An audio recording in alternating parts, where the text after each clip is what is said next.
Recording start हो गया। ये हो गया, शुरू हो गया। Pause recording, stop recording. ठीक है, आपका वेबिनार कंप्लीट होगा, उसके बाद ये एक्सट्रैक्ट करेगा फाइल को, तो सर आप उसको रखिएगा आपके पास। Sure sure sure sure, will be done. 2 बज गए हैं। अब हम 2-3 मिनट और राह देखेंगे, 2 मिनट्स 2 मिनट्स मोर। वैसे अपने टाइम पे शुरू करते हैं। 1 घंटा 1.25 घंटे का रहेगा। आप लोग जितना आपकी जो क्वेरी रहेगी उसके हिसाब से अपने लंबा चलेगा। चैट बॉक्स के अंदर आप अपने बारे में कुछ ना कुछ लिख सकते हैं। आप क्या करते हैं, कौन सी फार्मिंग कर रहे हैं, आपका पोटैटो के अंदर क्या चैलेंजेस क्या है। जैसे अभी उन्होंने शेयर किया पूर्णेश जी ने कि उनको एक्सपेंस का इशू है। इस तरह आपको अलग क्या इशू है वो आप शेयर कर सकते हैं। मैं अभी चैट बॉक्स देख रहा हूं, बाद में मैं चैट बॉक्स नहीं देखने वाला हूं।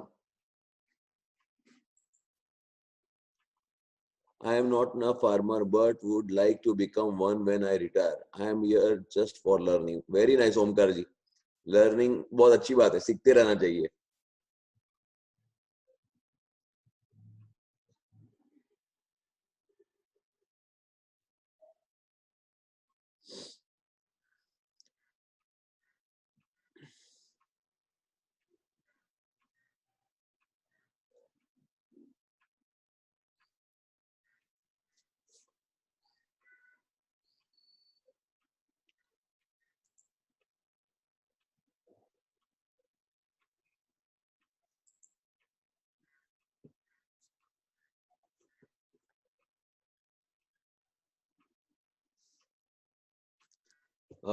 अभी अपने शुरू करेंगे वेबिनार को। Welcome everyone. आज संडे का दिन है। संडे के दिन आप लोग टाइम निकाल के वेबिनार अटेंड कर रहे हैं, सीखने आए हैं। It's pleasure to see you all, आपको सबको। अब हमारा अभी ये हमारा रहेगा एक स्टेप बाय स्टेप। हमने सारे स्टेप्स बनाए हैं कि पहले क्या करना है, बाद में क्या करना है। वो पोटैटो के ऊपर रहेगा, आलू की खेती के ऊपर अपना ये वेबिनार है। छोटा सा इंट्रोडक्शन मेरे बारे में। मेरा नाम समीर अलाहाबादी है। पढ़ाई मैंने करी है केमिकल इंजीनियरिंग की और मैंने मैनेजमेंट में पोस्ट ग्रेजुएशन किया है। मेरे को 21 साल का एक्सपीरियंस है एग्रीकल्चर के अंदर एज ए कंसल्टेंट। मेरी खुद की कंपनी है उत्कर्ष एग्रोकेम प्राइवेट लिमिटेड, जिसका मैं टेक्निकल डायरेक्टर हूँ। लास्ट 21 साल से मैं अराउंड हॉर्टिकल्चर क्रॉप्स के अंदर केला है, पपीता है, आम है, पोमोग्रेनेट, शुगर केन, चिकू, अमरूद, सब्जियां और ऑर्गेनिक फार्मिंग में कंसल्टिंग से प्रोवाइड कर रहा हूँ। मैंने थोड़ा बहुत आलू में भी काम किया है। हमारी खुद की कंपनी काफी सारी रेंज ऑफ एग्रीकल्चर प्रोडक्ट्स बनाती है जो सभी तरह की फार्मिंग में यूज होती हैं। 100 से ज्यादा प्रोडक्ट्स हैं हमारी, और हमारी सारी प्रोडक्ट्स 100% नॉन पॉइजनस है। हमारी कंपनी सूरत स्थित है, और ये हमारे कंपनी के बारे में ज्यादा जानने के लिए आप हमारी वेबसाइट पे लिंक कर सकते हैं utkarshagrochem.com। उत्कर्ष एग्रोकेम, उत्कर्ष एग्रोटेक दोनों हमारा ही है। आप सब लोग अपना शेयर करिए इधर चैट बॉक्स के अंदर कि आपने ये प्रोग्राम ज्वाइन क्यों किया है। दूसरा, आपका मेजर कंसर्न क्या है। अभी मैं, जैसे मैंने पहले बोला, मैं अभी चैट बॉक्स देखने वाला हूँ, बाद में मैं चैट बॉक्स नहीं देखूंगा। शुरुआत में मैं चैट बॉक्स देख रहा हूँ अभी। तो अभी आपके चैट क्या रहेगा कि आपको जो चाहिए वो मैं पूरा का पूरा डिलीवर करना चाहता हूँ, जिससे आप मैक्सिमम लेके जाए।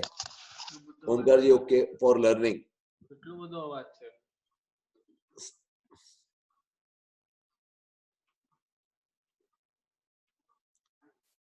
सब लोग शेयर करिए, क्या रहेगा, जितना आप शेयर करेंगे उतना हम एक दूसरे को समझ पाएंगे। आप मैक्सिमम इससे लेके जा पाओगे इस वेबिनार से।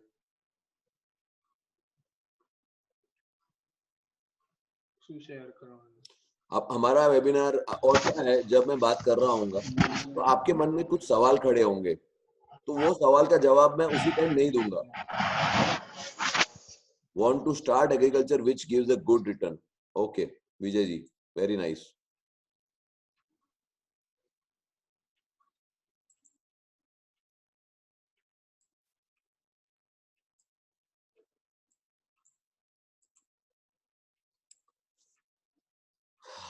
एक दो मिनट पे देखते हैं। प्लीज शेयर, आप शेयर करेंगे तो मुझे आपके बारे में पता चल पाएगा।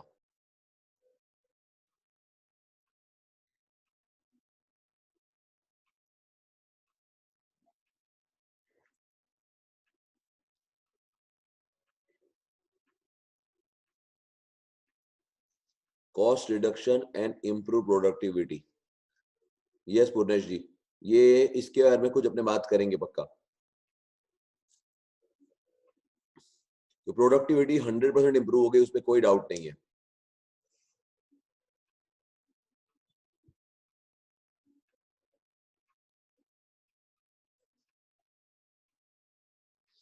Our area never cultivate potato, need to start।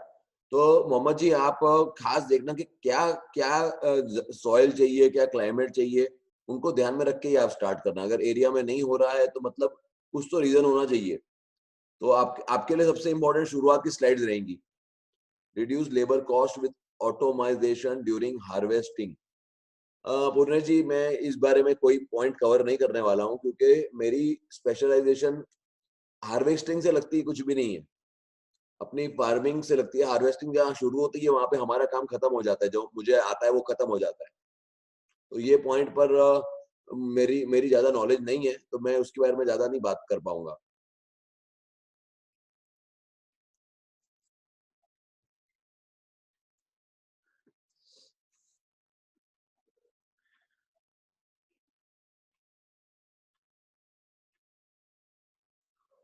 I am farmer and growing potato to enhance knowledge on organic farming. Amrish ji ये मैं इसमें बात वापस ऑर्गेनिक, एग्जैक्टली ऑर्गेनिक के ऊपर हम बात नहीं करने वाले हैं। हम लोग इंटीग्रेटेड की बात करेंगे, जिसके अंदर ऑर्गेनिक तो आपको करना ही करना है, साथ में थोड़ा केमिकल फर्टिलाइजर्स यूज करके आप प्रोडक्टिविटी के बढ़ाने का काम कर सकते हैं। क्योंकि क्या है कि ऑर्गेनिक के ऊपर प्रोडक्टिविटी आती है। मैंने मैंने 21 साल में मैंने 11 साल ऑर्गेनिक में काम किया है। तो ऑर्गेनिक तब करना चाहिए जब हमें अपने प्रोड्यूस के रेट मार्केट से डबल मिलते हो, ऐसा मेरा व्यू पॉइंट है। तो ही ऑर्गेनिक वायबल है, नहीं तो ऑर्गेनिक की वायबिलिटी नहीं आती कई बार।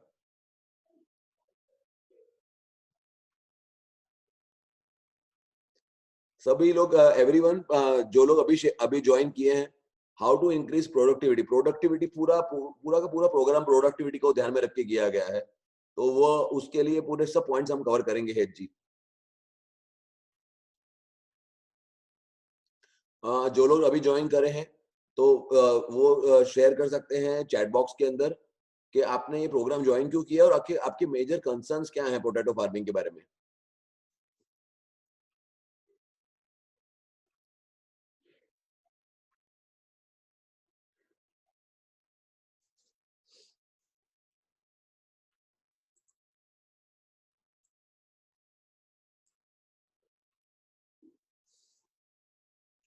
तो अब सबका शेयरिंग हो गया है तो मैं अब आगे बढ़ रहा हूँ। अब मैं चैट बॉक्स को बंद कर रहा हूँ, लेकिन आपके जो भी क्वेरी आ रही है जब मैं वेबिनार में बात कर रहा हूँ, आपकी जो भी क्वेरी आ रही है वो प्लीज आप चैट बॉक्स में तुरंत शेयर करते जाइए, या आप अपने पास लिख दीजिए। लास्ट में अपना क्वेश्चन आंसर रहेगा। आपकी जितनी भी क्वेरीज रहेंगी मैं हर क्वेरी को लास्ट में जवाब दूंगा। अपने आगे बढ़ते हैं अभी। बेसिक रिक्वायरमेंट क्या रहती है प्रॉफिटेबल पोटैटो फार्मिंग के लिए, तो हम इस वेबिनार के अंदर सॉइल की क्या टाइप रहनी चाहिए, जैसे जो नए लोग हैं जो पहली बार फार्मिंग कर रहे हैं उनको ध्यान में रखना है।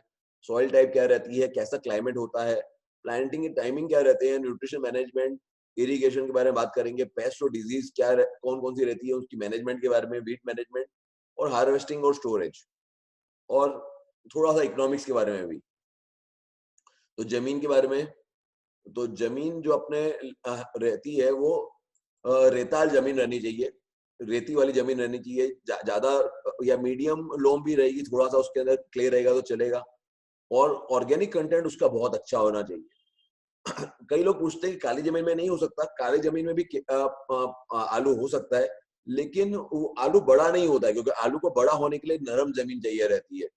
तो वो आलू बहुत सारे टुकड़ा टुकड़ा में बन जाता है, तो दम आलू बन जाता है। वो उसके छोटे छोटे आलू बनते हैं अगर काली जमीन होती है, इस तरह की जमीन नहीं होती है तो। दूसरा, जमीन एसिडिक होनी चाहिए। एसिडिक जमीन का मतलब कि उसका पीएच 7 से कम रहना चाहिए, और आइडियल पीएच जो है वो 5.2 से 6.4 है।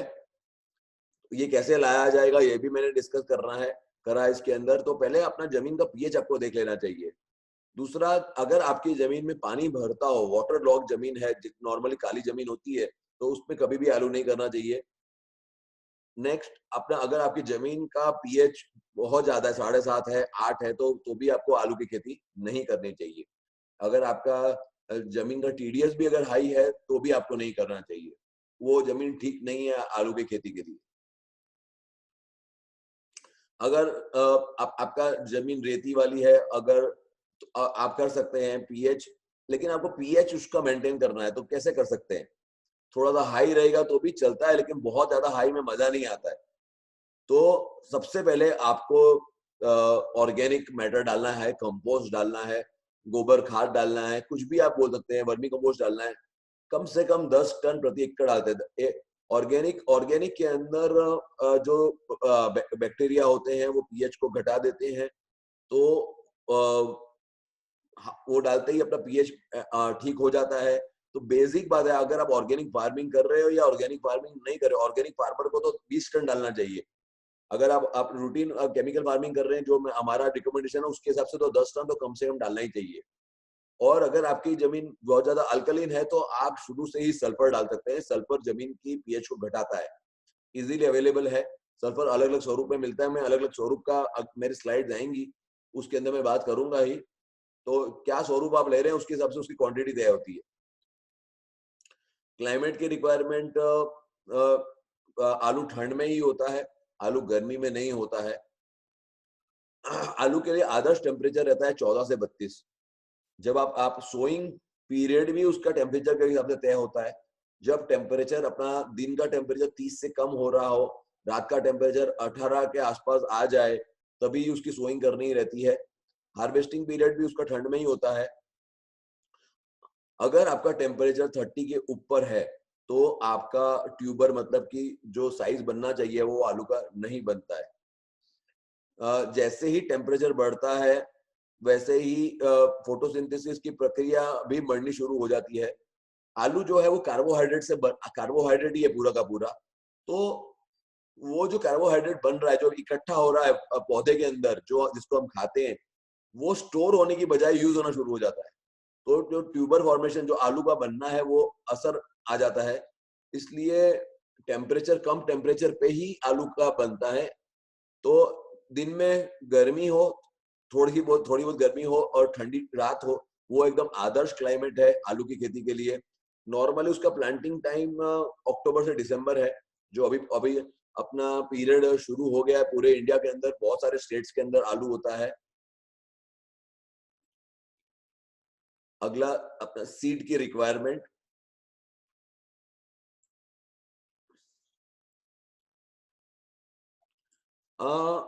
जो आलू होता है, जो अपने हार्वेस्ट करते हैं, जो अच्छी क्वालिटी का होता है, वो काफी सारे किसान, में लास्ट में स्लाइड बनूंगा कि वो साइड पे कर लिया जाता है, कोल्ड स्टोरेज में रख लिया जाता है। तो उनको साइज के हिसाब से उनका टुकड़े करके रखा जाता है, लगाया जाता है। जब टुकड़े उसके इस तरह से कर रहे जाते हैं कि आप आलू देखेंगे तो उसमें उसकी आंख निकलती है, उसको बर्ड्स बोलते हैं। तो वो बर्ड के हिसाब से उसका कटिंग किया जाता है। नॉर्मली इस तरह से कटिंग की जाती है, करनी चाहिए कि एक पीस 45 से 45 से 50 ग्राम का होना चाहिए, वो आदर्श किया जाता है। कम से कम 25 से 40 ग्राम का होना चाहिए। जितना अपना सीड रेट, जितना बड़ा साइज का आपने लेंगे, उतना उसके हिसाब से ही अपने को प्रोडक्टिविटी आती है। जैसे अगर आपने 15 ग्राम का ले रहे हैं, 15 ग्राम का एक ट्यूबर ले रहे हैं, तो 8 से 10 क्विंटल अपना बीज जाता है प्रति एकड़। अगर 30 ग्राम वाला ट्यूबर ले रहे हैं तो 10 से 12 क्विंटल जाता है प्रति एकड़। और अगर अपने 45 ग्राम वाला ट्यूबर ले रहे हैं, पीस ले रहे हैं, तो 12 से 15 क्विंटल अपना प्रति एकड़ सीड रेट जाता है। ये नॉर्मली ये साइंटिफिक बात है। इसके लिए आप अच्छी वैरायटी के लिए टिश्यू वाला भी ले सकते हैं। टिश्यू वाला मिलता है, थोड़ा महंगा रहता है। टिश्यू के अंदर ये रहता है कि प्योरिटी बहुत अच्छी रहती है। और गुजरात के अंदर, तो नॉर्थ गुजरात में तो बहुत सारी कंपनियां कॉन्ट्रैक्ट फार्मिंग करती हैं, वो लोग भी प्रोवाइड करती हैं। सीड अच्छा रहता है तो अपने को मतलब सीड हमेशा, कोई भी खेती के अंदर सीड का बहुत इंपॉर्टेंस रहता है। तो सीड हमेशा अपना अच्छा होना चाहिए, डिजीज फ्री होना चाहिए, और उसकी आंख बराबर दिख रही हो उतना होना चाहिए। प्लांटिंग टाइम पूरे इंडिया के अंदर अलग अलग जगह पर अलग अलग है। मध्य प्रदेश, गुजरात, ओडिशा के अंदर ये सिर्फ ठंड में होता है। तो इन स्टेट्स के अंदर नॉर्मली प्लांटिंग टाइम अपना अक्टूबर से नवंबर रहता है। अभी ज्यादातर सब जगह गुजरात में, मध्य प्रदेश में इसका प्लांटिंग हो चुका है, लेकिन दूसरी स्टेट्स भी रहती हैं, आंध्र प्रदेश है, कर्नाटक है, महाराष्ट्र है, यहाँ पर दोनों बार होता है, खरीफ में भी होता है और रबी में भी होता है। मतलब उनके 2 क्रॉप लिए जाते हैं। जून जुलाई में भी प्लांटेशन होता है उस वहां पर, और अक्टूबर नवंबर में भी होता है। साउथ इंडिया में भी होता है। साउथ इंडिया के अंदर तो पूरे साल लगाया जाता है। अप्रैल में भी प्लांटेशन करते हैं, अगस्त सितंबर में भी प्लांटेशन करते हैं और जनवरी में प्लांटेशन करते हैं। तो उनका सबका अलग अलग पीरियड रहता है। तो जिसको जो पीरियड एप्लीकेबल हो, मतलब मेजर क्लाइमेट रहता है, क्लाइमेट सूटेबल रहना चाहिए आलू के लिए। अब अपना आलू तय कर लिया कि भाई ये आलू की ये वैरायटी लेने वाले हैं, वैरायटी का सिलेक्शन हो गया है। वैरायटी का सिलेक्शन नॉर्मली अपनी प्रोडक्टिविटी के हिसाब से, अपने लोकल जो एरिया में चल रही है उसके हिसाब से, या हमारी जो कंपनी बायबैक करने वाली है उनको ध्यान में रख के लेना चाहिए। तो अब लगाने से पहले अपने को क्या क्या ध्यान रखना चाहिए उसके बारे में देख लेते हैं। अगर अपने कोल्ड स्टोरेज से ला रहे हैं तो कोल्ड स्टोरेज से लाने के बाद में उसको कुछ समय तक अपने को 1 से 2 वीक तक अपने वहां रखना चाहिए, ताकि उसके जो स्प्राउट्स फूट जाए, फणगा उसका बाहर निकल आए। यूनिफॉर्म स्प्राउटिंग के लिए हमें कुछ ना कुछ जिब्रेलिक एसिड, या हमारा उत्कर्ष कंपनी का जिब्रेलिक एसिड आधारित प्रोडक्ट है बीम प्लस, 5 ml प्रति लीटर पानी में 1 घंटे के लिए रखते हैं तो स्प्राउटिंग बहुत ज्यादा अच्छी हो जाती है। अब फंगस ना लगे उसके लिए हम उसको 5.5% मैनकोजेब, मतलब 5 ग्राम प्रति लीटर पानी के अंदर डाल के मैनकोजेब के अंदर भी डिप करके रख सकते हैं। अगर आप ऑर्गेनिक फार्मर हैं या ऑर्गेनिकली करना चाहते हैं और नाइट्रोजन फिक्सिंग का भी काम करना चाहते हैं, तो दोनों साथ में नहीं कर सकते, हम दोनों में से एक कर सकते हैं। तो हमारा उत्कर्ष माइक्रोब्स है, जिसके अंदर ट्राइकोडर्मा भी आता है, सूडोमोनास भी आता है, नाइट्रोजन फिक्सिंग, फास्फोरस सोल्युबलाइजिंग सब बैक्टीरिया आते हैं। तो वो 5 ग्राम प्रति लीटर के हिसाब से ले सकते हैं, 10 मिनट तक उसको ट्रीटमेंट दे सकते हैं। बायोफंगिसाइड की ट्रीटमेंट आ जाती है नाइट्रोजन फिक्सिंग की, क्योंकि उसके अंदर राइजोबियम भी है, एजोटोबैक्टर भी है, एसिडोबैक्टर भी है, तो बायोलॉजिकल ट्रीटमेंट आ जाती है। तो अगर आप बायोलॉजिकल ट्रीटमेंट दे रहे हैं तो आप ये मैनकोजेब वाली केमिकल ट्रीटमेंट अवॉइड करें, दोनों में से एक ही दे सकते हैं। क्रॉप रोटेशन करते हैं तो बहुत अच्छा रहता है। क्रॉप रोटेशन मतलब कि आलू से पहले हमें क्या करना चाहिए। आलू जो है वो सोलानेशियस वैरायटी का क्रॉप है। सोलानेशियस वैरायटी मतलब कि उस फैमिली के अंदर आलू आता है, टमाटर आता है, सभी तरह की मिर्चियां आ जाती हैं और बैंगन आता है। ये बहुत सारे ये जो क्रॉप्स रहते हैं वो बहुत सारा न्यूट्रिशन ले लेते हैं। तो आलू करने से पहले कभी भी ये वाले क्रॉप नहीं करे रहने चाहिए उस जमीन में। तो आलू को करने से पहले हम नॉन सोलानेशियस क्रॉप जैसे कि मक्का है, चावल है, इस तरह की चीजें अपने कर सकते हैं। तो ये करते हैं तो अच्छा चलता है, क्योंकि सेम फैमिली की चीज नहीं करनी चाहिए कभी भी। जमीन की तैयारी, लैंड प्रिपरेशन, जमीन एकदम भरभरी रहनी चाहिए, क्योंकि जमीन भरभरी रहती है तो ही आलू का साइज बन पाता है। तो सबसे पहले जमीन को प्लाव करना चाहिए 20 से 25 सेंटीमीटर गहराई के अंदर। अगर बड़े बड़े पत्थर है या बड़ा बड़ा पीस निकल रहा है तो उसको तोड़ देना चाहिए हैरो की मदद से। 2 से 3 बार हैरो लगाना चाहिए प्लाविंग करने के बाद, ताकि सारे के सारे टुकड़े कंप्लीट हो जाएं। उसके बाद में कल्टीवेटर की मदद से हम किस तरह से लगाने वाले हैं, 2 तरह से लगाया जाता है। या फ्लैट बेड पे लगाए जाते हैं, या अपने पाड़ा बना के, मतलब कि रिज एंड फॉरो बोलते हैं, जिसके अंदर खड्डा बना के और पाड़ा के ऊपर साइड पर लगाया जाता है। मेरा रिकमेंडेशन ये है कि आपको फर्स्ट वाला तरीका, रिज एंड फॉरो, मतलब पाड़ा वाला सिस्टम पे जाना चाहिए। तो साइज उसका फॉर्मेशन बहुत अच्छा होता है, क्योंकि जब अपने पाड़ा चढ़ाते हैं तो वो ज्यादा अच्छा रहता है और शुरुआत भी उसमें अच्छी रहती है। लेकिन हर किसान का अपने अपने एरिया का अलग तरीका है, इसलिए 2 तरीके से लगाया जाता है आलू। आलू की स्पेसिंग कितनी रखनी चाहिए, तो 2 पीस के बीच में 20 सेंटीमीटर का रखना चाहिए, या 2 चास अपने बोलते हैं, 2 रिज के बीच में अपने अगर कर रहे हैं, मैकेनिकली लगा रहे हैं या मैन्युअली लगा रहे हैं, तो 60 सेंटीमीटर का अंतर रखना चाहिए।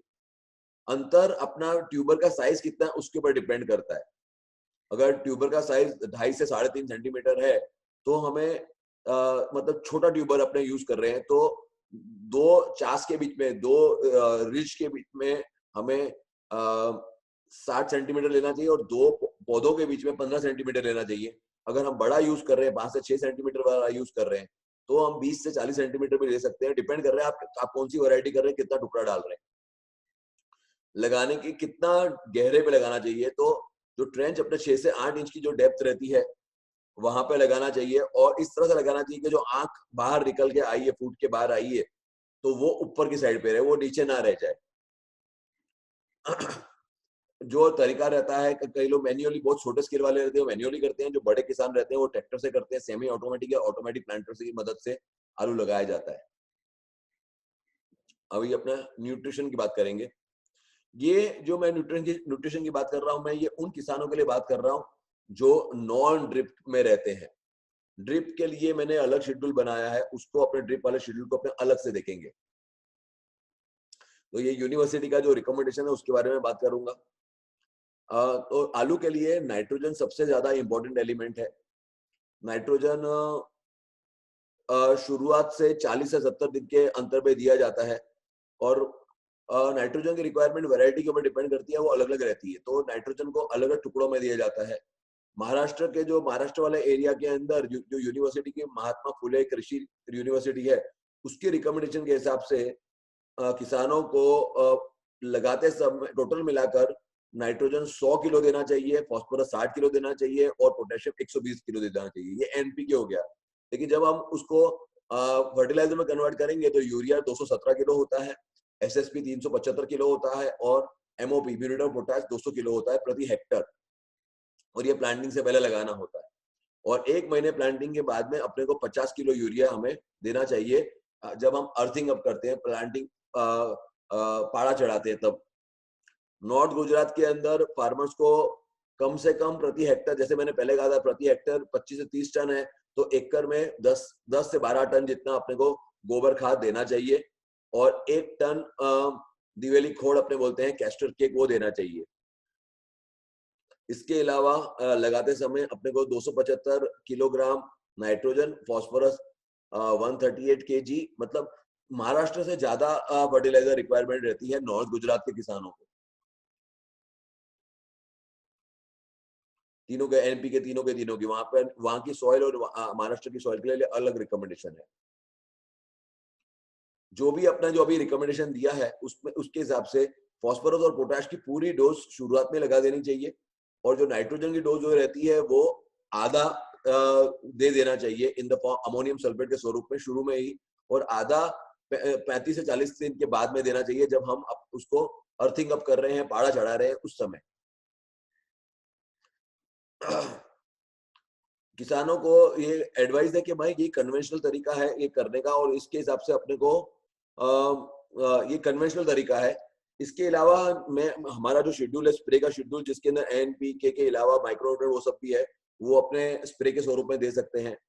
जो अगर अपने ड्रिप के थ्रू जा रहे हैं, जो अपने मैंने शेड्यूल बना रखा है, उसके हिसाब से एनपीके अगर हम दे रहे हैं तो नाइट्रोजन 220 किलो देना है 1 हेक्टर में, 110 किलो फास्फोरस देना है, और 220 किलो पोटेशियम देना है। अब हम कौन से स्वरूप में दे रहे हैं, जैसे आपने कुछ लोगों ने शुरुआत में बोला था कि कॉस्टिंग कम करनी है, तो कॉस्टिंग जब अपने ड्रिप के फर्टिलाइजर में जाते हैं तो ड्रिप की फर्टिलाइजर की कॉस्टिंग काफी ज्यादा हो जाती है। तो आप क्या कर सकते हैं कि ये जो एनपीके का जो है उसको आप जो रूटीन अपने यूरिया है कि डीएपी है उस स्वरूप में अगर थोड़ा देते हैं, दोनों मिक्स करते हैं, क्योंकि यूरिया वाटर सॉल्युबल है, एमओपी वाटर सॉल्युबल है, तो अपना कॉस्टिंग थोड़ा घट जाता है। तो इसमें जब ड्रिप वाले में जाते हैं तो जो भी फास्फोरस का जो एप्लीकेशन है वो बेसल में देना है। नाइट्रोजन और पोटेशियम वाटर सॉल्युबल है, तो 9 अलग अलग स्पीड्स देने हैं, जो मैं आगे आपको दिखाऊंगा जो शेड्यूल है अपना, उसके हिसाब से। ये शेड्यूल इसमें आता है, मैं 2 स्लाइड बाद में देख लूंगा। जो हमारा जो रिकमेंडेशन है उसके हिसाब से जब अपने लगा रहे हैं सोइंग से पहले, तो डीएपी 50 किलो देना चाहिए, मार्वल जी ग्रेन्युलेटेड हमारा ऑर्गेनिक है वो 20 किलो देना चाहिए, एमओपी 40 किलो देना चाहिए, magnesium 30 KG, urea 40 KG, organic manure minimum 500 kilo देना चाहिए लगाते समय। ये गोबर खाद के अलावा है, ये इसलिए ताकि ये फर्टिलाइजर जो हम दे रहे हैं उसका अपटेक ज्यादा अच्छी तरह हो, उसको साथ में देने के लिए। उसके बाद में ये पूरा शेड्यूल है अपने व्हाट्सएप ग्रुप के अंदर मैं शेयर कर दूंगा। शुरुआत में ये उगने के कितने दिन के बाद हमें छठे दिन से हमें शुरू करना चाहिए। 1261 मतलब MAP है, 0050 है, यूरिया है, माइक्रोब्स इसलिए देना, माइक्रोब मैंने शुरुआत में भी सीड ट्रीटमेंट के लिए बोला, माइक्रोब इसलिए देना चाहिए क्योंकि बहुत सारे फंगस के प्रॉब्लम आता है तो बायोलॉजिकली कवर हो जाता है। तो ये पूरा का पूरा शेड्यूल है, जो मैं शेड्यूल के बारे पर ज्यादा भी डिस्कशन नहीं करूंगा, लेकिन एक आइडिया दे देता हूँ उसके बारे में। ये शेड्यूल फॉलो करने से हमारा ये कंप्लीट प्लान फूड है। कॉस्टिंग कम करने के लिए हम ये कर सकते हैं कि हर चीज को देना है, लेकिन यहाँ पे सपोज 3 किलो है तो उसकी जगह आप 2 किलो दे सकते हैं, यहाँ पर 12 किलो है तो 8 किलो दे सकते हैं, लेकिन आप किसी भी चीज को मिस मत करिए। आप क्वांटिटी कम कर सकते हैं कॉस्टिंग घटाने के लिए, लेकिन हर हर तत्व उसके हिसाब से बहुत इंपॉर्टेंट है, बहुत जरूरी है, तो हर चीज को देना है आपको। तो जितने समय, जब उसका समय आ जाए, 16वां दिन है, 18वां दिन है, 20वां दिन है, तो उसमें जो फर्टिलाइजर का रिकमेंडेशन है उसको आपको देना है, वो देते हैं, फॉलो करते हैं तो रिजल्ट बहुत ज्यादा अच्छा चलता है। दूसरा, हमने जब ये प्रक्रिया पाड़ा चढ़ाने वाली जो प्रक्रिया रहती है 26वें दिन में, वो बहुत ज्यादा जरूरी रहती है। और उसके बाद में अपने को कैल्शियम नाइट्रेट है, एफ एनहांसर के अंदर कैल्शियम मैग्नीशियम सल्फर रहता है, वो सब रहता है। अपना कैनोपी बनाने के लिए माइक्रो न्यूट्रिएंट की जरूरत रहती है, पोटैश की जरूरत रहती है। पोटैश की जरूरत सबसे ज्यादा रहती है क्योंकि मेजर पोटैश से ही बनता है, पोटैश और नाइट्रोजन मेजर इसकी रिक्वायरमेंट है। तो ये शेड्यूल के अंदर जिस तरह से है उसको फॉलो करने का हमारा रिकमेंडेशन है।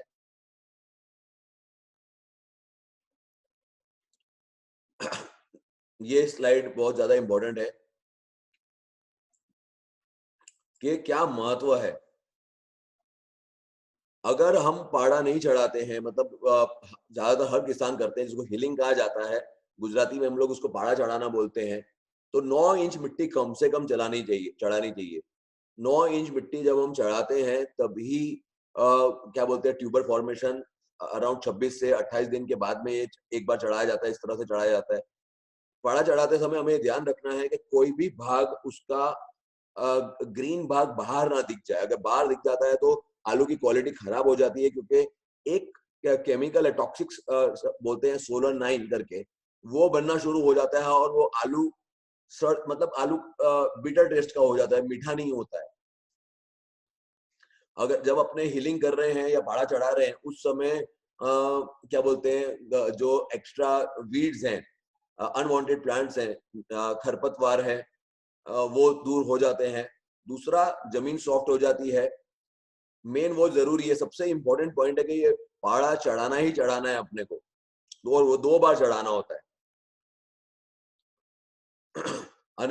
पहले 9 इंच चढ़ाना है, दूसरी बार में 5 इंच चढ़ाना है। पाड़ा चढ़ा रहे हैं, हीलिंग कर रहे हैं, तो उसके साथ में अपने ऑर्गेनिक मल्च भी डाल सकते हैं। आपके पास में कोई वेस्ट है, ऑर्गेनिक वेस्ट है, अगर आप वो मल्च डाल देते हैं तो अनवांटेड घास नहीं उगेगा, वीड नहीं उगेगा। और ये जब थोड़ा थोड़ा कंपोस्ट में कन्वर्ट होगा तो वो भी आलू के ट्यूबर फॉर्मेशन के अंदर उसका जो साइज बनने में बहुत ज्यादा मदद करेगा। ये बहुत इंपॉर्टेंट प्रक्रिया है जो हर किसान को सही ढंग से करनी चाहिए।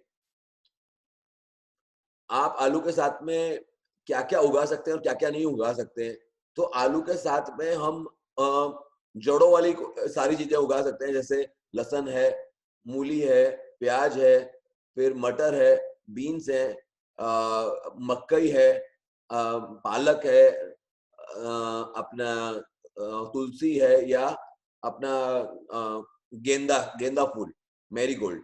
तो गेंदा फूल तो काफी सारी गेंदा फूल से पेस्ट भी दूर रहते हैं और नेमेटोड्स भी दूर रहते हैं।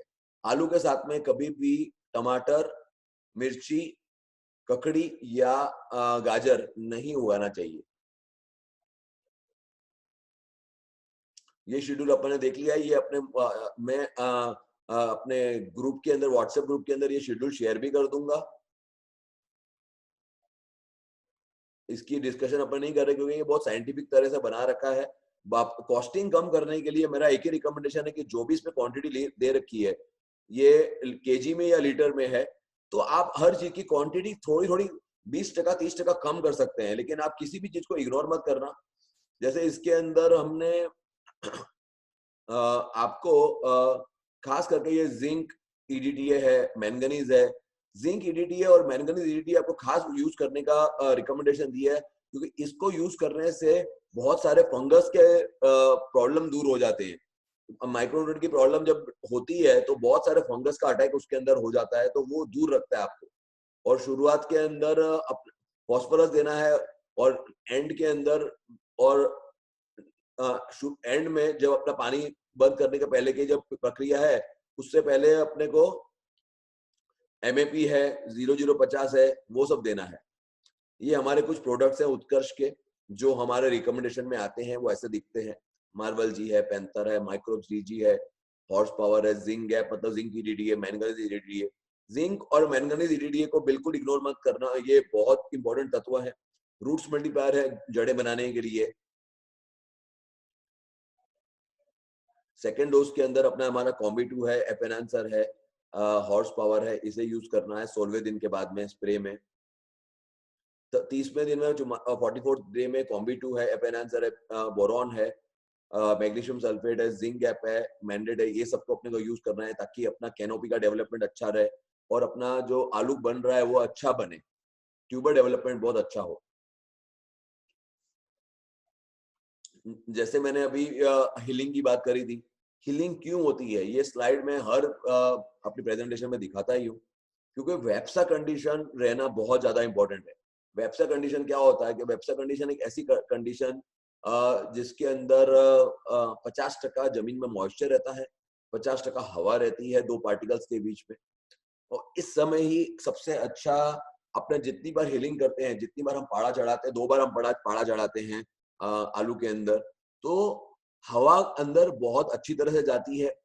हवा अंदर अच्छी तरह से जाती है, उसकी वजह से जड़ों के डेवलपमेंट, बहुत रूट डेवलपमेंट अच्छी होती है। उसी समय फर्टिलाइजर का अपटेक होता है, तो इसको हम गुजराती में वराप बोलते हैं, किसान उसको वराप बोलते हैं कि वराप आती है।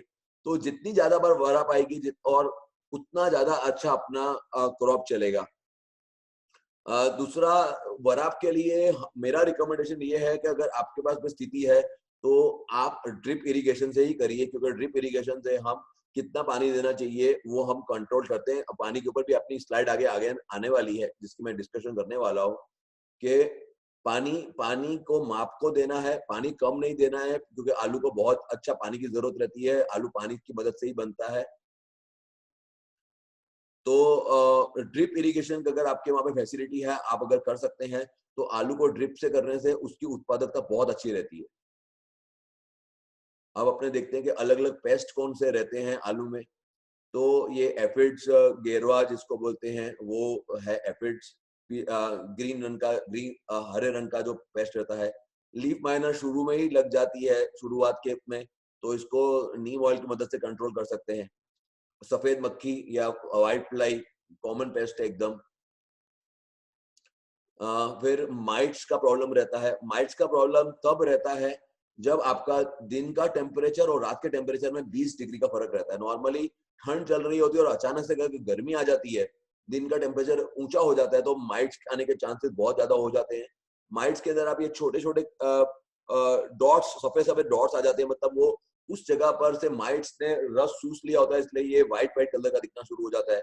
उसका थ्रिप्स आता है। थ्रिप्स रेड कलर की होती है, जो नॉर्मली दिखाई नहीं देती है, लेकिन अपने मोबाइल पर अगर पत्ते को खंकेरते हैं तो मोबाइल पे जो दिखती है ऑरेंज कलर की या रेड कलर की, तो थ्रिप्स रहता है। लीफ हॉपर भी रहते हैं, ये कॉमन पेस्ट है। ये बहुत ज्यादा नहीं है, कभी कभी कम दिखता है। कटवर्म मतलब ईयर जिसको हम बोलते हैं, वो अंदर चला जाता है, वो रहता है। पत्ते काटने वाले leaf eating caterpillar, lily year अपने जिसको बोलते हैं, वो भी रहता है। केमिकल एप्लीकेशन तो है ही इन सबके, कि हम केमिकली हम सब जानते ही हैं, लेकिन हमारी कंपनी ने एक 100% बायोलॉजिकल प्रोडक्ट बनाया है, जैविक, जो ऑर्गेनिक फार्मर्स के लिए बहुत अच्छा रहता है। इवन केमिकल फार्मर भी कर सकते हैं, कि ये बायो क्लीन स्वीप है, कि जो ये सभी तरह के पेस्ट को बहुत आसानी से, बहुत अच्छी तरह कंट्रोल करता है। ये वर्टिसिरम लिकेनी, मेटारिजियम और बवारिया बासियानिया, इन सबका कॉम्बिनेशन है। इसके स्प्रे से हम ये ऊपर वाली सारी की सारी पेस्ट को हम कंट्रोल बहुत आसानी से कर सकते हैं। दूसरे, इसके अलावा व्हाइट ग्रब भी रहती है। अगर अपने गोबर खाद हमने यूज किया है जो अच्छी तरह सड़ा नहीं हुआ है, तो ये व्हाइट ग्रब भी वहां पर देखने को मिलता है। वाइल्ड ग्रब के लिए हमारे पास ग्रब नील हमारा प्रोडक्ट है जो आप यूज कर सकते हैं। फिर नेमेटोड्स भी एक कॉमन पेस्ट है जो जड़ों में दिखाई देता है, जड़ों में गांठें हो जाती हैं। रूट नॉट नेमेटोड और सिस्ट नेमेटोड, ये 2 तरह के नेमेटोड लगते हैं आलू में। तो उससे हम केमिकली भी कंट्रोल कर सकते हैं और ऑर्गेनिकली भी कंट्रोल कर सकते हैं। ऑर्गेनिकली हमारे पास 2 प्रोडक्ट है, नेमेटोस तो है ही जो पैसिलोमाइसिस आता है, लेकिन ये दूसरा हमने नेमेटोनोल भी बनाया है। ये वापस से जैविक 100% ऑर्गेनिक प्रोडक्ट है जो पैसिलोमाइसिस, ट्राइकोडर्मा, हर्जेनियम अलग अलग स्पीशीज से बना हुआ है कि जो नेमेटोड्स को कंट्रोल करती है। 6 अलग अलग स्पीशीज यूज करे गए हैं। इसको जड़ों में ही देना रहता है। ये अलग अलग रोग मतलब डिजीज जो आलू में आते हैं, बैक्टीरियल विल्ट है जिसके अंदर पूरा का पूरा पौधा मरना शुरू हो जाता है। फिर ये सेप्टोरिया लीफ रॉट है कि जिसके अंदर ये पहले काले स्पॉट रहते हैं, उसके आसपास में ये पीले स्पॉट आ जाते हैं। इसको लीफ स्पॉट कहा जाता है। लेट ब्लाइट आती है। लेट ब्लाइट के अंदर हमें पत्ते ऊपर से यूं सूखने शुरू हो जाते हैं। जब हम ऊपर निकालते हैं तो अंदर से इस तरह का सड़ा हुआ निकलता है आलू। अर्ली ब्लाइट के अंदर इस तरह से गोल गोल स्पॉट्स बनने शुरू हो जाते हैं। जब हम निकालते हैं तो अंदर से आलू के अंदर सड़ा दिखाई देता है। फिर कॉमन स्कैब है। स्कैब के अंदर आलू स्मूथ नहीं रहता, एकदम सड़ जाता है। फिर आलू के अंदर ये कैंकर है, ये एक तरह का बैक्टीरियल प्रॉब्लम है।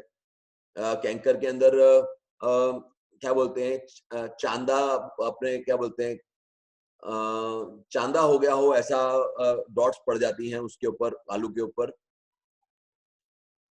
कई बार वायरस भी लगता है। वायरस नॉर्मली बीज जब अपना अच्छा ना हो, वायरस वाला बीज आ जाता है, उसकी वजह से ये रहता है। वायरस लगता है तो हमें सबसे पहले हमें जो सकिंग पेस्ट है उसको अपने को कंट्रोल करना रहता है। दूसरा ये ब्लैक लेग सॉफ्ट रॉट है जिसके अंदर ये फंगल डिजीज है, जिसके अंदर पूरा का पूरा आलू सड़ जाता है। जैसे मैंने बोला था कि हम अगर न्यूट्रिशन मैनेजमेंट बहुत अच्छा करते हैं, माइक्रो न्यूट्रिएंट को बराबर यूज कर रहे हैं, कैल्शियम बराबर यूज कर रहे हैं, तो ये बहुत सारे फंगस नहीं दिखते हैं। ये हमारा अनुभव है। ये पिंक रॉट है। फिर ब्लैक हार्ट डिसऑर्डर है। हार्ट डिसऑर्डर मतलब एक तरह का फंगस है जिसके अंदर हार्ट शेप का अंदर सड़ा हो जाता है। पिंक रॉट के अंदर गुलाबी रंग का अंदर से सड़ा दिखाई देता है हमें। इसको कंट्रोल करने के लिए हमारी कंपनी ने फंग फ्री नाम का बैक्टीरियल प्रोडक्ट बनाया है जिसके अंदर 6 तरह के अलग अलग स्पीशीज हैं। 6 अलग अलग स्पीशीज हैं। ट्राइकोडर्मा विरिडी, ट्राइकोडर्मा हर्जेनियम, उस तरह की स्पीशीज हमने लिए रखी हैं कि जो इसको आप स्प्रे भी कर सकते हैं और आप ड्रिप में भी दे सकते हैं और ड्रेंचिंग भी कर सकते हैं। सभी तरह के फंगस को कंट्रोल करने के लिए बहुत अच्छा काम करता है। अब अपने अलग अलग न्यूट्रिशन के बारे में देखेंगे कि कौन कौन से न्यूट्रिशन रहते हैं। नॉर्मली 16 तत्वों वाली खेती बोलते हैं, जिसमें primary nutrient carbon, hydrogen, oxygen रहता है जो गोबर खाद से मिल जाता है और पानी से मिल जाता है। मेजर अपने एनपीके के बारे में हमने देख लिया, नाइट्रोजन, फास्फोरस, पोटाश। सेकेंडरी में कैल्शियम, मैग्नीशियम, सल्फर आता है। माइक्रो न्यूट्रिएंट के अंदर iron, zinc, boron, manganese, copper, molybdenum आता है और उसके अलावा आयरन, कोबाल्ट और एल्यूमिनियम भी रहते हैं। ये मेजर तत्व रहते हैं जो किसी भी खेती के लिए जरूरी है। अब अपनी जब डेफिशिएंसी रहती है, कमी रहती है, तो क्या होता है उसके अंदर? तो नाइट्रोजन की जो कमी रहती है उसके अंदर पुराने पत्ते पीले पड़ने शुरू हो जाते हैं। पुराने पत्ते के साइज छोटी होनी शुरू हो जाती है और वो ड्रॉपिंग भी शुरू हो जाती है। इसके लिए अपना अगर आप ड्रिप से दे रहे हैं तो अपने शेड्यूल के अंदर देखेंगे कि अलग अलग टाइम पर अपने यूरिया है, अमोनियम सल्फेट है, उसका दे रहे हैं, या हम MAP दे रहे हैं, मोनो अमोनियम फॉस्फेट दे रहे हैं ड्रिप से, तो उस पर 12% नाइट्रोजन आ रहा है। या पोटेशियम नाइट्रेट दे रहे हैं 13-0-45, तो उस पर 13% आ रहा है। तो नाइट्रोजन की कमी दिखती नहीं है। नाइट्रोजन की कमी के लिए ये अलग अलग फर्टिलाइजर रहते हैं। यूरिया है, यूरिया फॉस्फेट है, अमोनियम सल्फेट है, अमोनियम नाइट्रेट है। तो ये अलग अलग यूरिया के फर्टिलाइजर्स हैं जिससे हमें कंट्रोल करते हैं। इवन कैल्शियम नाइट्रेट के अंदर भी नाइट्रोजन रहता है और कैल्शियम नाइट्रेट की बहुत रिक्वायरमेंट रहती है, अलग अलग हमारा रिकमेंडेशन में है ही। फॉस्फोरस बहुत इंपॉर्टेंट तत्व है। फॉस्फोरस तय करता है कि कितना बड़ा आलू होगा और कितने नंग बनेंगे आलू के। अगर फॉस्फोरस की कमी है तो नॉर्मली पर्पल कलर का पत्ता होना शुरू हो जाता है पीछे से। पर्पल मतलब गुलाबी, थोड़ा डार्क गुलाबी बोलते हैं। वो अगर आपको दिख रहा है तो ये क्लियर है। इसके लिए आप अगर फरो सिस्टम से पानी दे रहे हैं, मतलब लूज वाटरिंग कर रहे हैं, या आप ड्रिप से दे रहे हैं या स्प्रिंकलर से दे रहे हैं, आपको लगाने से पहले हमेशा डीएपी देना जरूरी है। अगर आप डीएपी नहीं दे रहे हैं, आप ऑर्गेनिक फार्मिंग कर रहे हैं, तो जितना हो सके उतना ऑर्गेनिक कंपोस्ट के अंदर रॉक फॉस्फेट का यूज करिए, तो आपको फॉस्फोरस की कमी नहीं रहेगी। फॉस्फोरस की अगर कमी रहेगी तो आपको जो प्रोडक्शन चाहिए वो आपको प्रोडक्शन कभी नहीं मिलेगा। फॉस्फोरस के अलग अलग जो फर्टिलाइजर रहते हैं, अपने नॉर्मली डीएपी या एसएसपी यूज किया जाता है, सिंगल सुपर फॉस्फेट, तो 16% रहता है, डीएपी में 46-46% रहता है।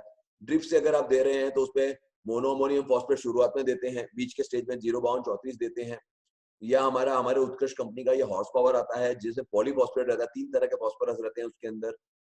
इवन हमारी कंपनी 1261-052-34 भी बनाती है। और हॉर्स पावर के अंदर 6 के 6 माइक्रोन्यूट्रिएंट भी आ जाते हैं और 3 तरह के फॉस्फोरस आते हैं और उनकी रिक्वायरमेंट कम रहती है। ड्रिप से भी दे सकते हैं आप, स्प्रे भी कर सकते हैं।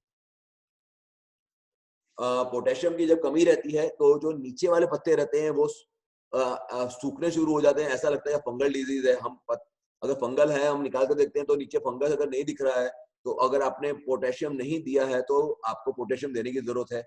अगर आप रूटीन फार्मिंग कर रहे हैं तो आपको एमओपी देने की जरूरत है। इवन आप ड्रिप के थ्रू भी एमओपी दे सकते हैं, लेकिन एमओपी अगर जमीन का अगर टीडीएस बहुत ज्यादा हाई है तो एमओपी को अवॉइड करना चाहिए। उसकी जगह हमें 13-0-45 या 00-50 देना चाहिए। शुरुआत का स्टेज है, हमें साइज लेना है। साइज लेने के लिए 13-0-45 मोनो पोटेशियम नाइट्रेट या नाइट्रेट और पोटाश बहुत अच्छा रहता है। और लास्ट में हमें फर्टिलाइजर पानी बंद करने से पहले हम नॉर्मली लास्ट के दिनों में हम सल्फेट और पोटेशियम सल्फेट देने का रिकमेंडेशन करते हैं। इससे स्वाद बहुत अच्छा डेवलप होता है, क्वालिटी बहुत ज्यादा अच्छी डेवलप होती है, स्किन बहुत अच्छी डेवलप होती है एसओपी से। तो हमारा रिकमेंडेशन के अंदर यही है कि लास्ट में इसको यही देना चाहिए। हमारी कंपनी ये बनाती है, इंपोर्ट करती है 13-0-45-00-50। मैग्नीशियम की कमी ना आ जाए। मैग्नीशियम की कमी के अंदर बीच वाले जो पत्ते रहते हैं उसके अंदर बीच बीच में ऐसे पीले धब्बे दिखने शुरू हो जाते हैं। नॉर्मली पुराने पत्तों के अंदर ये ज्यादा दिखता है और पत्तों में दिख रहा है तो आप समझ लो कि मैग्नीशियम की कमी है। हमारे रिकमेंडेशन के अंदर बार बार मैग्नीशियम सल्फेट आता ही है, तो मैग्नीशियम सल्फेट भी है, मैग्नीशियम नाइट्रेट भी है।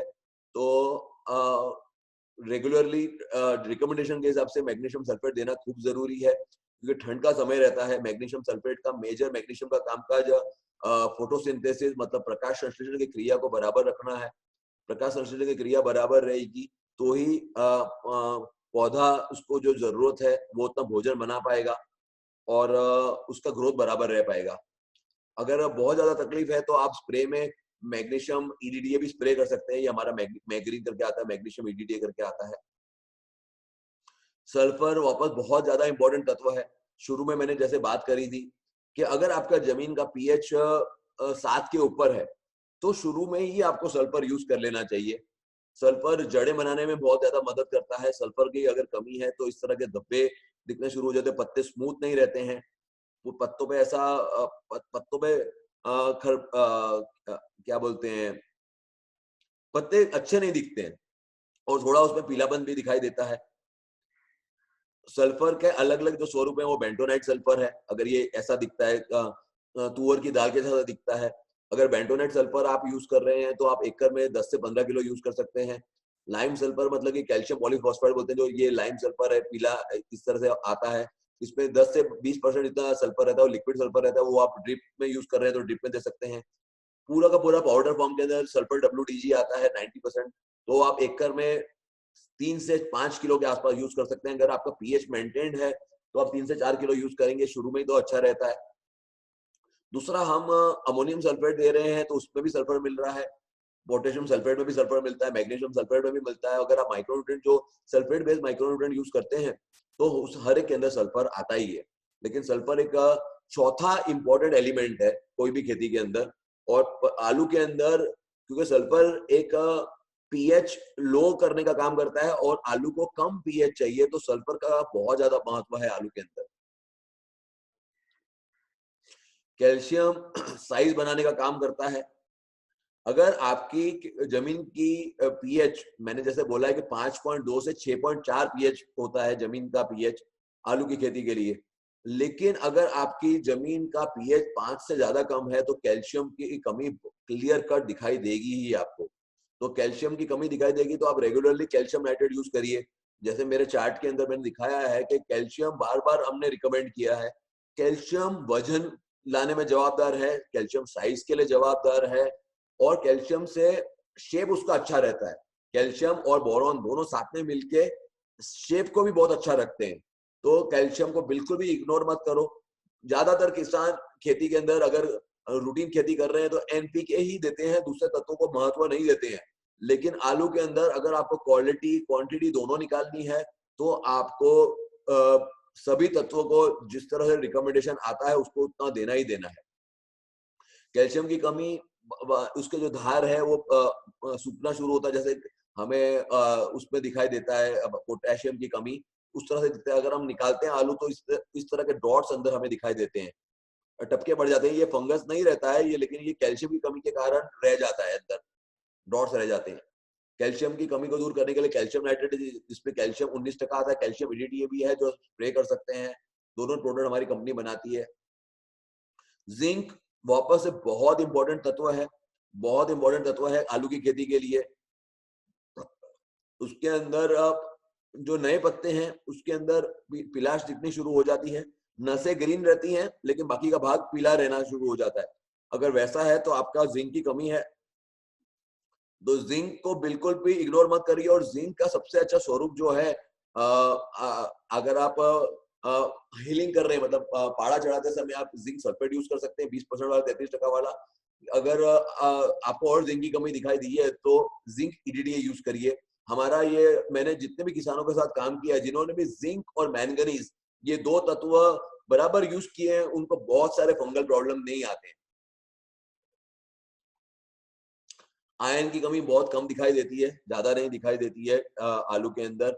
अगर आपके अंदर आपको दिखाई दे रही है तो आप आलू के अंदर ये फेरस सल्फेट यूज कर सकते हैं, आयरन ईडीडी यूज कर सकते हैं। या अगर आपकी जमीन का पीएच कम है तो आपको एफीएडा ही यूज करना चाहिए। मतलब एफीएडा के अंदर 6% आता है। तो कमी अगर दिखाई दे, पूरा का पूरा पत्ता अगर नया पत्ता पूरा का पूरा पीला दिखाई दे रहा है तो आपको आयरन के लिए ये यूज करना चाहिए। दूसरा, बोरॉन की कमी अगर कम दिखाई देती है, पत्तों में कम दिखाई देती है लेकिन आलू में ज्यादा दिखाई देती है, उसकी वजह से आलू कई बार फट भी जाता है, निकालते ही आलू फट जाता है, ध्यान नहीं रखा जाता है। तो बोरॉन को आपको उसकी रिकमेंडेशन डोज के हिसाब से यूज करना है तो आलू कभी फटता नहीं है। तो उसके लिए डाइसोडियम ऑक्टाबोरेट 20% वाला जो वाटर सोल्यूबल आता है बोरॉन, वो हमें यूज करना चाहिए। हमारी कंपनी उसको 20 शिप के नाम से बेचती है। कॉपर की कमी बहुत ज्यादा दिखाई नहीं देती है, लेकिन कॉपर की कमी की वजह से विल्टिंग शुरू हो जाता है। जैसे इसलिए मैंने जो हमारा रिकमेंडेशन वाला चार्ट है उसके अंदर हमने बार बार कॉम्बी 2 का यूज करने के लिए कहा है। कॉम्बी 2 के अंदर जो आलू को जितना जरूरी कॉपर है वो उतना मिल जाता है। पत्ते अंदर की तरफ मुड़ना शुरू हो जाते हैं और पौधा पूरा का पूरा मरना शुरू हो जाता है। अगर ये है तो वो कॉपर की कमी है। कॉपर की कमी की वजह से जो फंगस विल्टिंग लाती है वो उसके ऊपर डोमिनेंट हो जाती है। उसके लिए आप कॉपर सल्फेट अलग से यूज कर सकते हैं, लेकिन ये यूज करने की बजाय प्रिवेंटिव के अंदर आप जैसे मिक्स माइक्रोन्यूट्रिएंट जो हमारा कॉम्बी 2 है वो यूज कर सकते हैं। मैंगनीज वापस से बहुत इंपॉर्टेंट तत्व है। मैंगनीज को यूज करना ही करना है। अगर मैंगनीज यूज नहीं करते हैं तो काफी सारे फंगल प्रॉब्लम हमें देखने को मिलते हैं। मैंगनीज को मैंगनीज सल्फेट के स्वरूप में यूज कर सकते हैं या मैंगनीज ईडीडी के स्वरूप में कर सकते हैं। मैंने रिकमेंडेशन अपना मैंगनीज ईडीडी का लिखा हुआ है उसके अंदर हमारे चार्ट पे। सिलिका का भी महत्व है। सिलिका जड़ें बनाता है, प्लांट की ग्रोथ अच्छी रखता है। कैल्शियम, मैग्नीशियम, नाइट्रोजन, पोटेशियम की अपटेक बहुत अच्छी करता है। तो 1-2 बार सिलिका का उपयोग ड्रिप में करना चाहिए। सिलिका का उपयोग करते हैं तो उसकी रोग प्रतिकार शक्ति बहुत अच्छी बनती है। वो एक लेयर बना डालता है, जड़ों में भी एक लेयर बना डालता है और पत्तों पे भी लेयर बनाता है, जिसकी वजह से बहुत सारे पेस्ट और डिजीज, बहुत सारे जंतु और बहुत सारे फंगस रोग उसके ऊपर अटैक नहीं करते। हमारी कंपनी सिल्फर्ट नाम से बनाती है जिसके अंदर 22% जितना सिलिका आता है। ये वापस बहुत इंपॉर्टेंट चार्ट है देखने। ये चार्ट को मैं अच्छी तरह बताना चाहूंगा। अब आलू के ऊपर हमारे पास मैंने बहुत सारे चार्ट बनाए हैं जिससे हमें पता चल रहा है कि क्या क्या तत्व इंपॉर्टेंट है। ईल्ड के लिए आपको अगर उत्पादन लेना है तो उसके लिए नाइट्रोजन का बहुत महत्व है, फास्फोरस का महत्व है, पोटेशियम का महत्व है, कैल्शियम न्यूट्रल है, बोरॉन का महत्व है, जिंक का महत्व है, मैंगनीज का महत्व है। ये तत्व कभी भी हमें इग्नोर नहीं करना है, ये मेजर तत्व हैं जो हमें चाहिए ही चाहिए। सल्फर के लिए मैंने तब बोला कि अगर आपकी जमीन का पीएच बहुत ज्यादा ऊंचा है तो थोड़ा सल्फर यूज करना है, थोड़ा सा मैग्नीशियम भी यूज करना है। अगर अगर आपको नंबर चाहिए, नंग ज्यादा चाहिए, तो नंबर के लिए आपको ज्यादा फास्फोरस देना है, कैल्शियम कम देना है। अगर आपको साइज बड़ा कर रखना है तो साइज के लिए आपको nitrogen, phosphorus, potassium, calcium, magnesium और मैंगनीज। साइज के लिए ये सारे तत्व महत्व के। मैंने जैसे बोला कैल्शियम, साइज कैल्शियम से आता है, मैग्नीशियम की भी बहुत जरूरत रहती है। नंबर बढ़ाने के लिए अगर नंग ज्यादा चाहिए, अगर आप दम आलू टाइप की वैरायटी बना रहे हैं जो दम आलू में यूज होती है, तो मेजर फास्फोरस चाहिए और शुरू में चाहिए। फास्फोरस ज्यादा यूज करने से नंग बढ़ जाते हैं, उस पर कैल्शियम कम लेना चाहिए, क्योंकि फास्फोरस ज्यादा देंगे, कैल्शियम कम देंगे तो साइज नहीं बनेगा, नंग बन जाएंगे। अगर आपको ड्राई वेट ज्यादा बनाना है, ड्राई वेट ज्यादा बनाने के लिए वापस पोटैश ज्यादा चाहिए, नाइट्रोजन कम चाहिए, पोटैश कम चाहिए, मैग्नीशियम ज्यादा चाहिए, जिंक ज्यादा चाहिए, मैंगनीज ज्यादा चाहिए। अगर आपको स्किन की क्वालिटी बहुत अच्छी रखनी है, स्किन की क्वालिटी अच्छी रखने का काम काज बोरॉन और कैल्शियम करता है।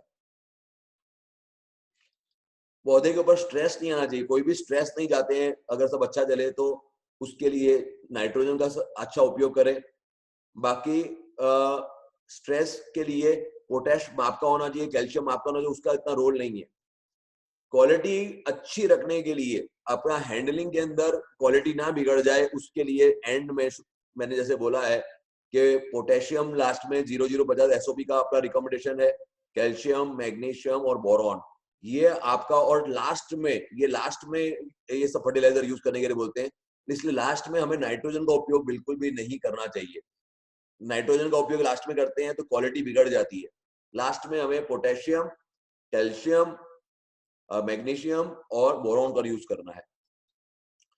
कुकिंग क्वालिटी, आलू की क्वालिटी वेफर्स के लिए नहीं, बन खेत अपना घर में हम जब बनाते हैं उसकी क्वालिटी अच्छी रखने के लिए, स्वाद अच्छा रखने के लिए हमें पोटेशियम, कैल्शियम, मैग्नीशियम और बोरॉन का यूज करना चाहिए, तो इससे कुकिंग क्वालिटी अच्छी रहती है।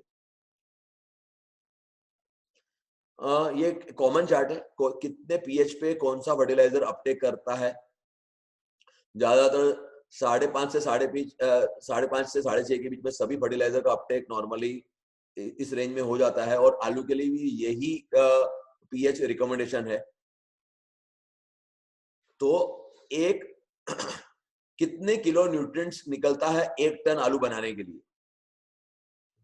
तो 1 टन आलू बनाने के लिए जमीन में से 6.5 किलो पोटैश निकलता है, 4 किलो नाइट्रोजन निकलता है, 600 ग्राम फास्फोरस निकलता है, 350 ग्राम मैग्नीशियम निकलता है और 100 ग्राम कैल्शियम निकलता है 1 टन के पीछे।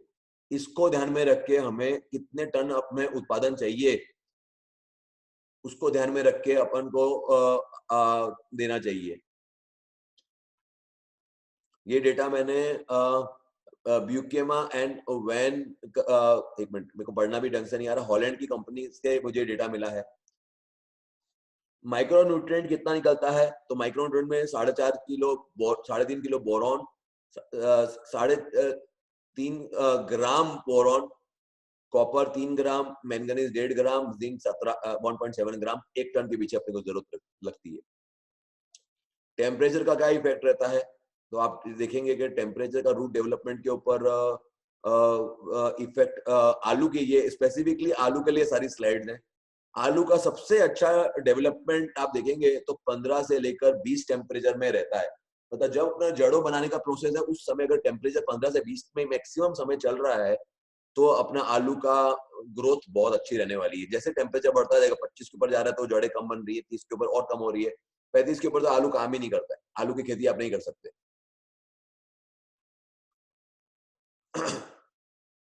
पर डे रिक्वायरमेंट आलू की खेती के अंदर कितना कब कब कितना रहता है? जैसे अब शुरुआत के पहले से 30 से 35 दिनों के अंदर कितने मिलीग्राम पर डे पर प्लांट अपने को चाहिए? तो ये जो लाइन है ये नाइट्रोजन की लाइन है, ये जो नीचे वाली लाइन है ये फॉस्फोरस की है, ये वाली लाइन पोटेशियम की है, ये वाली लाइन नीचे वाली लाइन कैल्शियम की है और ये वाली लाइन मैग्नीशियम की है, ये वाली जो मैं दिखा रहा हूँ नीचे वाली लाइन।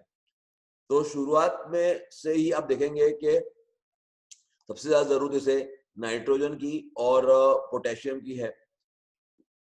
45 से 60 दिन के बीच में, 75 दिन के बीच में सबसे ज्यादा अपने को नाइट्रोजन और पोटेशियम की कमी नहीं होनी चाहिए। समय जाते जाते उसकी रिक्वायरमेंट घटती जाती है, लेकिन शुरू से ही माप का फॉस्फोरस और मैग्नीशियम और कैल्शियम थोड़ा थोड़ा एंड तक उसको जरूरत रहती ही है। इसलिए हमें जो रिकमेंडेशन जो है वो इन सबको ध्यान में रख के बनाया गया है।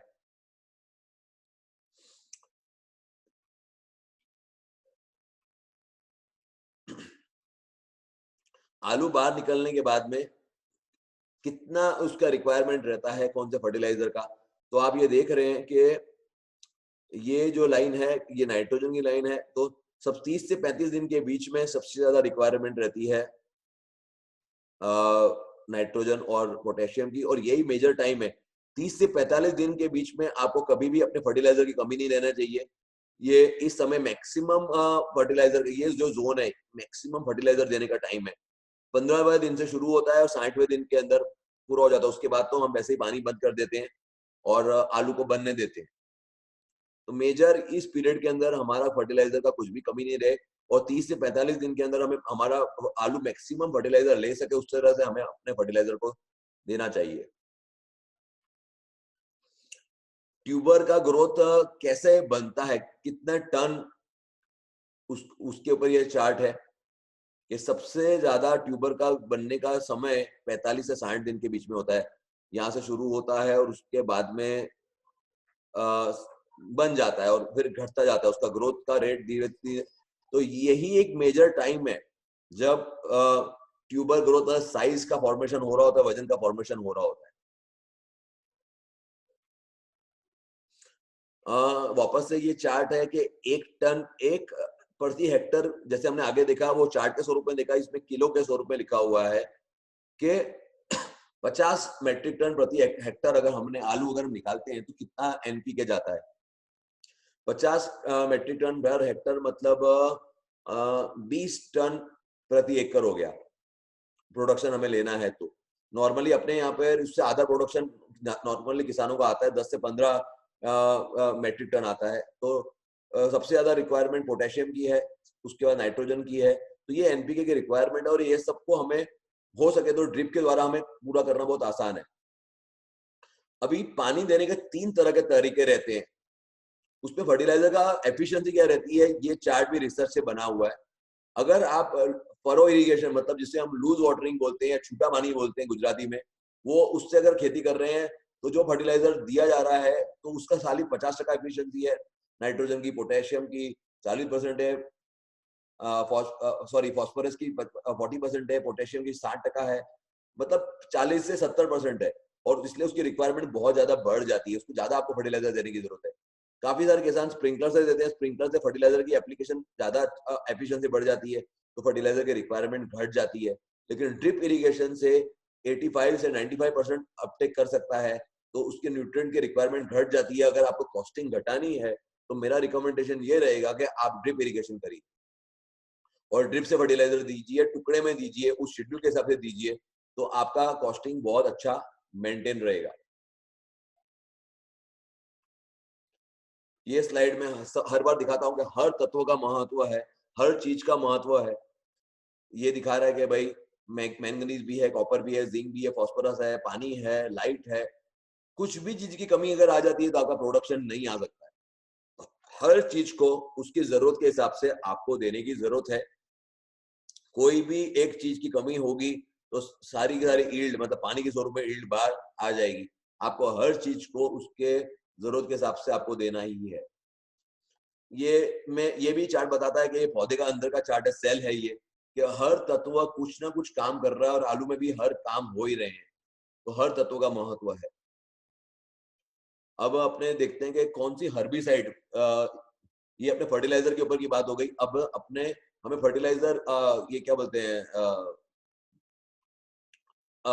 खरपतवार को भी कंट्रोल करना, निंदामन को भी कंट्रोल करना बहुत ज्यादा जरूरी है। तो कौन सी हर्बिसाइड अपने को यूज करनी चाहिए? वीड मैनेजमेंट बहुत ज्यादा जरूरी है। अगर सब हर कोई किसान जानता है कि अगर वो नहीं करते हैं तो साइज डेवलप नहीं होता है, ईल्ड नहीं हो सकता है, पानी और लाइट वो खा जाता है। तो शुरुआत के 4 से 6 वीक बहुत ज्यादा क्रिटिकल रहते हैं। और आपने देखा है फर्टिलाइजर की रिक्वायरमेंट भी उस समय मैक्सिमम रहती है। तो उस समय खरपतवार को कंप्लीट संपूर्ण कंट्रोल रखना चाहिए।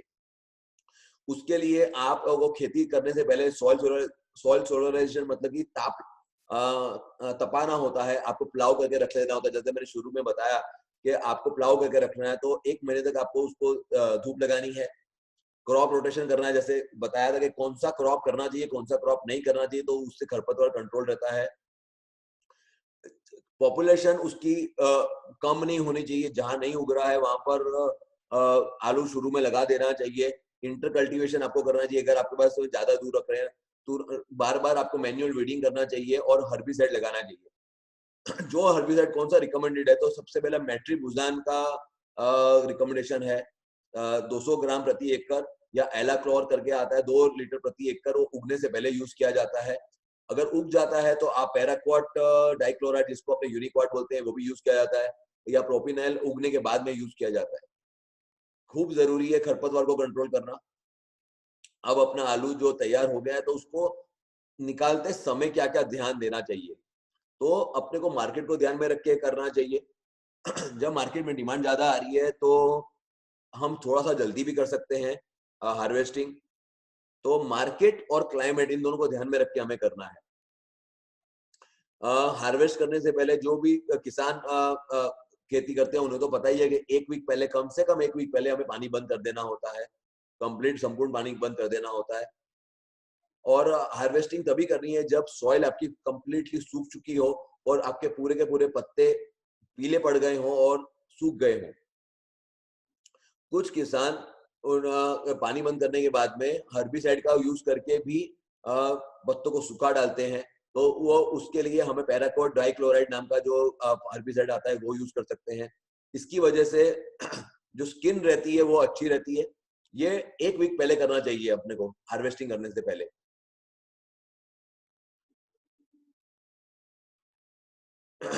अपने को वायरस से बचा के रखने के लिए, अगर आप अपने अपने अपने ही आलू को सीड की तरह यूज करने वाले हो, तो 1 वीक पहले तो उसको वायरस मुक्त रखना जरूरी है। नहीं तो क्या रहता है कि उसके लिए उसका जो एकदम जमीन के पास का पार्ट है, उसको पूरा का पूरा उसको नीचे से काट देना चाहिए। वो अगर काट देते हैं तो एफिड या कोई भी जो वायरस फैलाने वाले जो भी कैरियर बोलते हैं, तो वो कंट्रोल हो जाते हैं। उसकी वजह से वायरस लगने के चांस कम रहते हैं और अपना जो बीज है वो अपने यूज कर सकते हैं। और प्लांट को नीचे से उसको अच्छी तरह से काट देना चाहिए। काफी किसान ये काम करते हैं, बहुत सारे किसान ये काम नहीं करते हैं। आलू के ऊपर कुछ भी क्या बोलते हैं धार नहीं खराब हो जाए, उसकी स्किन खराब ना हो जाए, उसके लिए मैन्युअली उसको खोदा जाता है। तो बहुत पूरा ध्यान रखना चाहिए कि बिल्कुल भी उसकी स्किन खराब ना हो जाए। स्किन खराब अगर हो जाती है तो उसकी रेट घट जाता है, ट्यूबर उसका जो है वो एक्सपोज हो जाता है और क्वालिटी वो खराब क्वालिटी में आ जाता है। अगर अपना थोड़ा बहुत फिर भी जब करते हैं नुकसान होता है, तो हमें उसकी अच्छा भाव लेने के लिए जो खराब आलू है उसको अलग कर देना चाहिए, जिसकी भी स्किन खराब हो गई है उसको अलग कर देना चाहिए और साइज के हिसाब से उसे ग्रेडिंग करना चाहिए, तो हमें अच्छा रेट मिलता है। अपना बड़ा साइज का जो जिसमें बिल्कुल रोग नहीं आया है, जो हमारे खेत में रोग नहीं आया है और हमें नेक्स्ट अगले साल उत्पादन अपने को बहुत अच्छा मिला है, तो उस वैरायटी को हमें अपने लिए रख लेना चाहिए। उसको अलग रख लेना चाहिए, बड़ा बड़ा जो भी आलू है, और उसको अपने को कोल्ड स्टोरेज के अंदर रख लेना चाहिए सीड्स के लिए। नॉर्मली 8 से 12 टन प्रति हेक्टर लिखा है, सॉरी ये प्रति एकड़ आता है। एक गलती हो गई मेरे लिखने में, उतना उत्पादन नॉर्मली आता है। कोल्ड स्टोरेज के अंदर आप स्टोर कर रहे हो तो 2 से 2.2 से 3.3 टेम्परेचर में स्टोर किया जाता है और रिलेटिव ह्यूमिडिटी 75 से 80% मेंटेन की जाती है। इकोनॉमिक्स की बात करूं तो अराउंड अगर ये शेड्यूल अपना जो मैंने अपने शेड्यूल दिया है उसको पूरे तरह से अगर फॉलो करते हैं तो करंट मार्केट रेट के हिसाब से 25,000 के आसपास का खर्चा रहता है। सीड का खर्चा 15 से 20,000 रहता है। जमीन तैयार करने का 3,000 के आसपास रहता है। लेबर का 4-5,000 इतना रहता है। यहाँ पर हम लोग फर्टिलाइजर के अंदर थोड़ा जो कॉस्ट कटिंग की बात कर रहे हैं, तो मैंने जैसे बताया था कि आपको हर तत्व यूज करना है लेकिन कम क्वांटिटी में यूज करना है। तो अराउंड 50,000 के आसपास का खर्चा हर प्रति एकड़ आता है। अगर हमें अच्छा उत्पादन लेना है तो नॉर्मली किसान का 40,000 से कम तो किसी का भी नहीं आता है। तो प्रोडक्शन अपना 8 से 12 मैट्रिक टन प्रति एकड़ आता है। उसमें बहुत क्रिटिकल है कि रेट बहुत अच्छा मिलना चाहिए। जो नॉर्थ गुजरात के अंदर मैं देख रहा हूँ, मैं क्योंकि गुजरात का हूँ, तो 3 साल से थोड़ा रेट का प्रॉब्लम है। तो रेट कम से कम 10 रुपया किसान को मिलता है तो अच्छा रहता है। तो यहाँ पर वेफर्स बनाने वाली बहुत सारी कंपनियां हैं नॉर्थ गुजरात के अंदर, तो वो टाई अप करती हैं और वो पहले से रेट के साथ करती हैं। अगर आपको पहले से ही टाई अप आपको मिल जाता है तो बहुत अच्छा रहता है। तो फिक्स रेट में आपका माल जाता है तो उससे अच्छा कुछ भी नहीं। हमारी प्रोडक्ट्स के बारे में मैंने काफी सारी चीजें बताई। तो हमारी प्रोडक्ट सारी अमेजन पे भी अवेलेबल है और उत्कर्ष एग्रोटेक हमारी वेबसाइट है, वहां पे भी अवेलेबल है। ये जो मैंने प्रेजेंटेशन अभी दिया है ये आपको यूट्यूब पे भी देखने को मिलेगा। इसको हम 1-2 दिन में यूट्यूब पे आज या कल में पोस्ट कर देंगे। ये हमारी बहुत सारी प्रोडक्ट्स हैं जो हमारी कंपनी बनाती है। वाटर सॉल्युबल की कंप्लीट रेंज है हमारे पास में, हाइड्रोपोनिक्स की पूरे रेंज है। नेचुरल प्लांट प्रोटेक्ट है, नीम आधारित दवाई है, थ्रिप्स के लिए है, माइट्स के लिए है, फंगस के लिए है। हमारी कंपनी 100% बिन जहरी प्रोडक्ट बनाती है, कोई भी पॉइजन में डील नहीं करती है। पीजीआर आधारित है, हमारे पास ऑर्गेनिक की पूरी रेंज है। हमारे पास में चिलेटेड फर्टिलाइजर की कंप्लीट रेंज है। जैविक के अंदर हमारे पास बहुत बड़ी रेंज है। मेजर हमारा कामकाज काफी बड़े स्केल पर जैविक फर्टिलाइजर, जैविक पेस्टिसाइड के ऊपर है। अभी आपको मैं क्वेश्चन आंसर्स टाइम है, आप सवाल भी पूछ सकते हैं। आपको अनम्यूट मैं कर दूंगा, आप अपना हाथ खड़ा करना। मैंने अपना चैट बॉक्स खोल लिया है। आपके मन में जो भी सवाल खड़ा हुआ है तो आप सवाल पूछ सकते हैं। मैं आपको अनम्यूट कर दूंगा उसके लिए। आप चैट बॉक्स में भी लिख सकते हैं, आप सवाल यहाँ लिख के पूछ भी सकते हैं। मैं आपको अनम्यूट कर देता हूँ।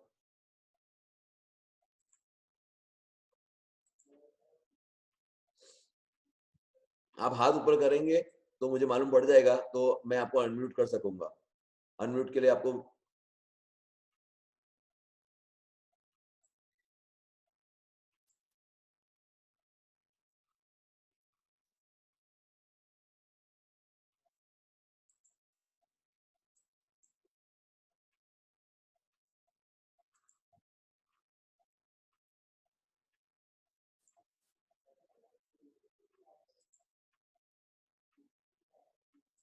अभी मैंने आपको सबको अनम्यूट करने का कर दिया है। आप अनम्यूट कर लीजिए जिसको भी सवाल पूछना है।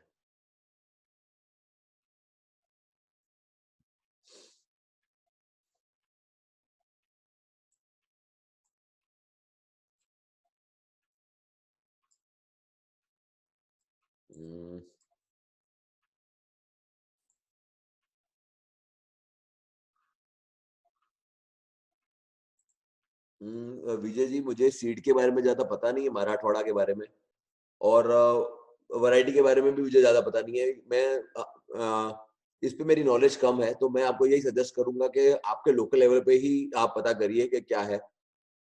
क्योंकि पूरे इंडिया के अंदर बहुत सारी वैरायटीज हैं और रीजन्स के हिसाब से वैरायटीज रहती हैं।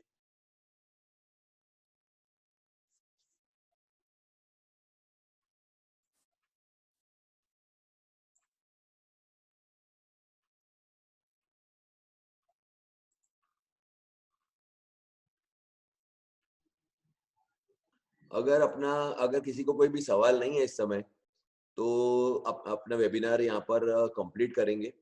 आप सब लोग, मैं इसमें अवेलेबल हूँ ही, व्हाट्सएप ग्रुप अपना है ही। वहां पर मैं आपको शेयर कर दूंगा ये जो भी रिकमेंडेशंस हैं या काफी सारी शीट्स हैं जो हमने बना रखी हैं, ताकि आपके पास रहे। दूसरा, ये जो वेबिनार जो अभी मैंने लिया है, ये स्लाइड्स के साथ में हम लोग यूट्यूब पे रखने वाले हैं, तो आप हमारा जो यूट्यूब चैनल है उत्कर्ष एग्रोकेम पे यूट्यूब पे, तो उसको आप सब्सक्राइब करिए। दूसरा, आप हमारे फेसबुक पेज को सब्सक्राइब करिए ताकि आपको हमारे आने वाले वेबिनार्स के बारे में पता रहे।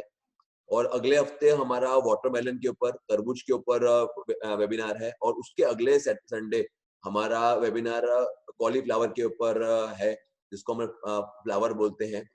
तो आप वो भी अटेंड कर सकते हैं। ये ग्रुप व्हाट्सएप ग्रुप के अंदर मैं उसके बारे में भी शेयर करूंगा।